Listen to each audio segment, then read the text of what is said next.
Senator Risa Hontiveros revealed the possible link of Go and the controversial Pharmally pharmaceutical company. This as the Senate continues to find the suspended Bamban mayor after evading her arrest warrant. Here's a report. Senator Risa Hontiveros revealed new information about suspended Bamban mayor Alice Guo. The senator claimed that Guo made previous transactions with a certain Hong Jiangyang. Based on the documents Hontiveros obtained from the Anti-Money Laundering Council, or AMLAC, Guo's company, Baofu, made a transaction with a joint account of two people.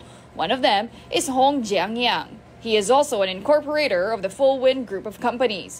Hontiveros said that Hong Jiangyang is the sibling of Michael Yang, the controversial former presidential economic advisor who was involved in the controversial Pharmally issue of buying overpriced COVID-19 supplies under the Duterte administration. Sabi ko nga, mukhang one big happy Pharmally pala itong mga Pogo at Pharmally members.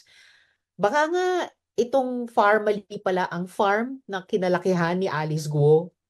Hontiveros is also investigating if former President Rodrigo Duterte is also involved here. Kung ma-establish namin na talagang may connection, naging mataas na advisor siya kay Duterte at malapit sa dating presidente, then of course may tatanong din namin kung ano yung posibleng koneksyon ng dating presidente sa Pogos na ito. Michael's lawyer Raymond Fortun denied Hontiveros' claims. He said his client does not have a brother named Hong Jian. This new development came amid the continued search for Alice Guo. The suspended mayor is still nowhere to be found after the Senate ordered her arrest for refusing to attend the Senate hearings on Pogos. Her three siblings, her parents, and the consultant of the Pogo in Bamban are still at large. Meanwhile, Guo's accountant Nancy Gamo is currently under the Senate's custody. The next hearing on illegal Pogos is set on July 29.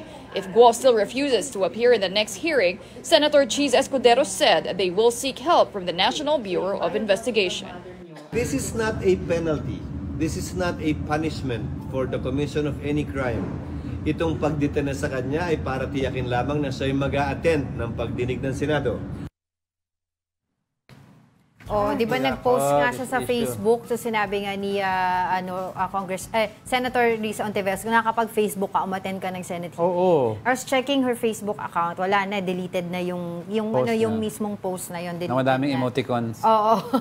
Pero di ba kung hinahanap nila si suspended Mayor Alice Guo, check nila yung IP address nung pinagalan niya. Nung pinag-postan niya. Kasi ang Facebook, ang galing nila mag-determine yung location mo pag nag-post ka at yung gadget mo at kung saan ka. Pwede yun, di ba? Pwede yun.